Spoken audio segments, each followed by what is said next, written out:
Welcome back to CMA USA Exam Coach.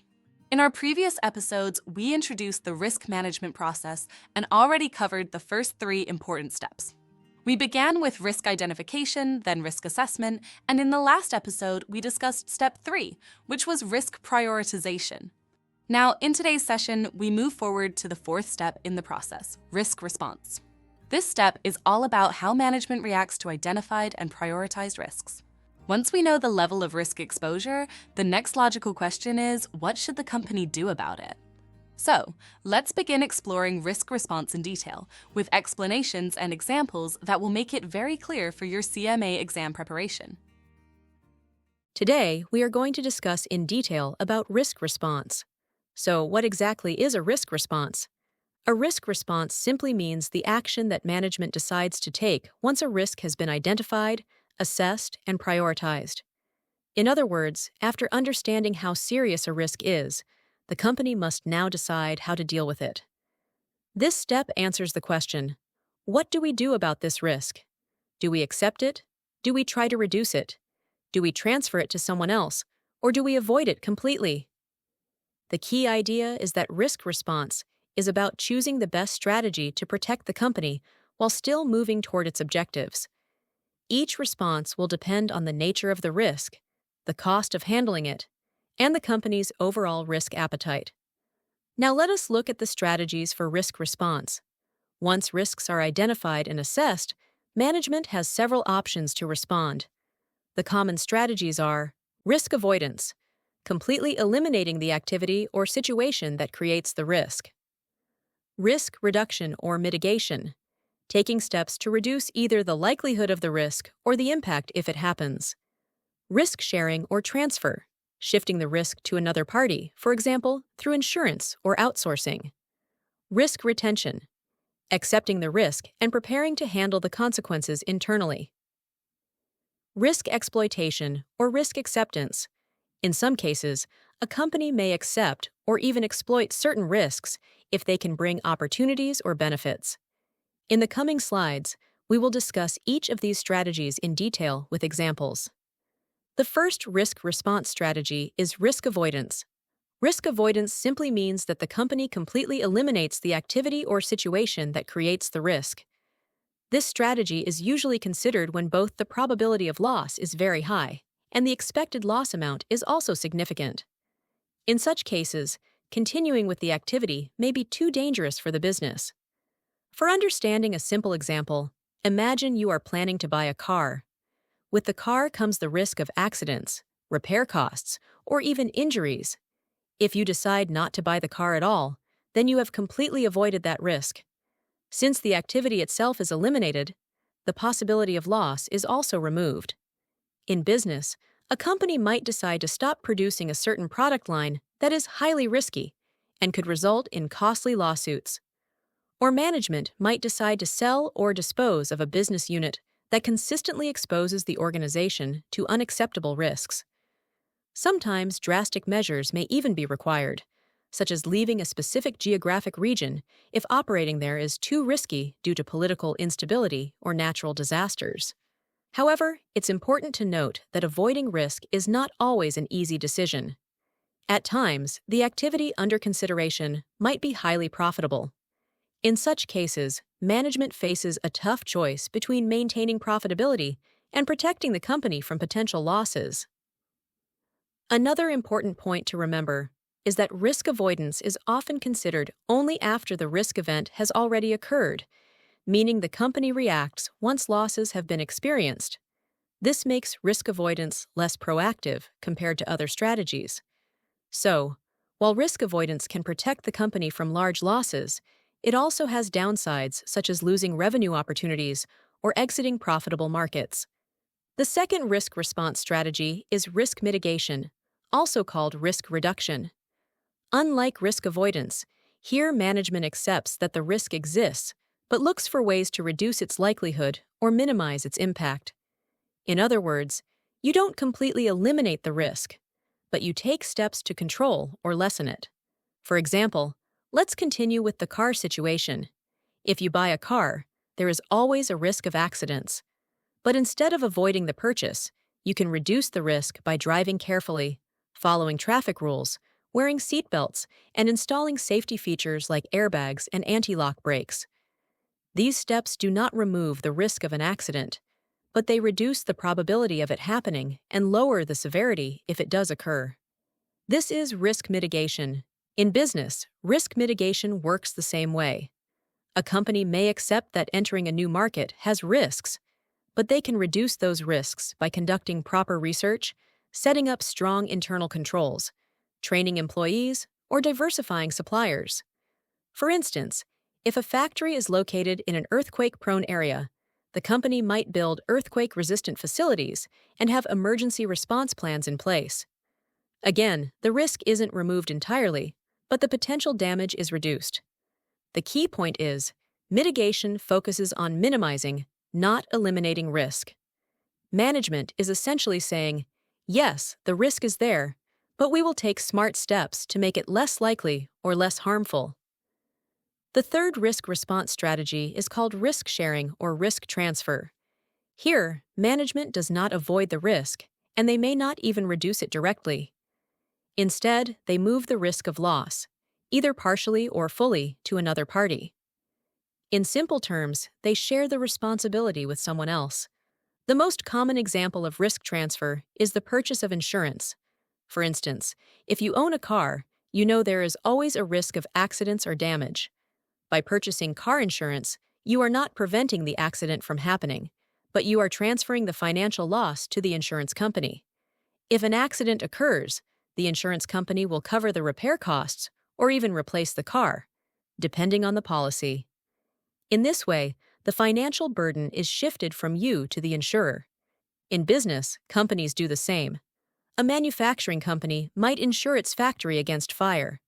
The fire risk still exists. Insurance does not stop fires. But if it happens, the insurance company pays for the damage, not the manufacturer.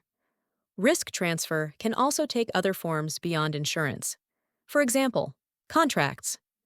Companies may include risk-sharing clauses in their contracts. Suppose a construction company hires a subcontractor. They may include terms that hold the subcontractor responsible for any damages caused by their work. Hedging with derivatives. A company exposed to currency risk or commodity price fluctuations can use derivatives, such as futures or options, to transfer some of that risk to financial markets. The important point is, risk sharing does not remove or prevent the event from happening. It only shifts the financial or operational impact to another entity. So, when we say sharing the risk, we mean distributing the potential burden so that one party is not carrying it all alone. The fourth risk response strategy is called risk retention. Now, unlike avoidance, mitigation, or transfer, this strategy means that management accepts the risk and keeps it within the company. In other words, they make a conscious decision to bear the potential loss instead of paying to avoid or transfer it. So what does that mean in practice? Let's break it down. Retained risk is the portion of a risk not covered by insurance. For example, most insurance policies have something called a deductible. This is the part of the loss you must pay out of your own pocket before the insurance company pays the rest. Suppose your car insurance has a deductible of $10,000. If your repair bill after an accident is $50,000, you pay the first $10,000, and the insurance company covers the remaining $40,000. That first part, $10,000, is retained risk. Sometimes management chooses risk retention because insurance is too costly. They may believe that the premium to insure against a certain risk is much higher than the actual expected cost of the risk event. For example, a company might decide not to insure every single piece of office equipment because the cost of premiums is higher than the occasional cost of replacing a damaged computer. Instead, they simply accept the possibility of a small loss. Self-insuring is another form of risk retention. This means the company decides not to purchase insurance at all and directly bears the cost of any loss. For example, a large retail chain with many stores might set aside a special reserve fund to cover losses from theft or minor property damage. Instead of paying an insurance company, they act as their own insurer. Let's look at a simple personal example. Imagine you own an old bike worth only $5,000. The cost of insuring it may be $2,000 per year. Instead of spending so much on insurance, you may decide not to insure it at all. If it gets stolen or damaged, you will just buy another one. That's risk retention. In business terms, a company may decide to self-insure against employee health claims by creating a health benefits fund rather than paying high premiums to an external insurance company. The key idea here is that retention is about accepting and preparing to handle the loss yourself, instead of paying someone else to take it on. The last strategy we'll discuss is called risk exploiting, sometimes also referred to as risk acceptance in a positive sense. Unlike avoidance, mitigation, or transfer, which are defensive approaches, risk exploiting is an offensive strategy. Here, a company deliberately takes on risk in order to create value and generate profits. So what does that mean? Let's understand step by step. Exposing yourself to risk to gain rewards. Many businesses recognize that risks are not always negative. Sometimes risk can bring opportunities. By taking a calculated risk, companies may earn higher profits or expand into new markets. The key skill is choosing which risks to exploit. Not all risks are worth taking. Effective risk exploitation means having the ability to analyze risks carefully and identify the ones that could increase the company's value. The success of this strategy is measured by how much value the company gains. If the company's profits, market share, or brand reputation increase because of the risks they accepted, then the exploitation strategy worked well. Now let's bring this to life with a simple example. Imagine a company wants to expand into a new country. Entering a new market always carries risks. There may be competition, cultural differences, or regulatory challenges. But if the company studies the market carefully and decides to take the risk, it could gain access to millions of new customers. If the expansion succeeds, the value of the company increases significantly. Another easy example. Suppose an investor decides to buy shares of a new technology startup. It's risky because the startup may fail, but if it succeeds, the investor could make huge profits. Here, the risk was exploited to generate high returns. So, in short, risk exploiting means turning risk into opportunity. Instead of running away from it, companies accept and leverage risk in a way that can grow their business. So, to summarize what we discussed in this episode, when it comes to risk management, there are 5 main strategies to respond to risk. Risk avoidance. This means completely staying away from the activity that creates the risk. For example, if you decide not to buy a car at all, you avoid the risk of accidents. Risk mitigation. Here, management accepts the risk exists, but takes steps to reduce it. For example, if you buy a car, you can reduce accident risk by driving carefully, following traffic rules, or installing safety features. Risk sharing or transfer. This means shifting the financial impact of the risk to another party. The most common way is through insurance. For example, if you buy vehicle insurance, you transfer the financial loss of accidents to the insurance company. Risk retention. Sometimes management chooses to accept the risk, either because insurance is too expensive or the risk is minor. For example, paying a deductible on your insurance claim, or even self-insuring by not buying insurance at all. Risk exploiting or acceptance in a positive way. Finally, companies may deliberately take on risk to gain rewards. For example, investing in a new project, expanding into a new market, or buying startup shares. If successful, the company's value grows. In simple terms, avoidance equals don't take the risk. Mitigation equals reduce the risk. Sharing or transfer. Pass it to someone else. Retention equals keep the risk with you. Exploitation equals use the risk as an opportunity.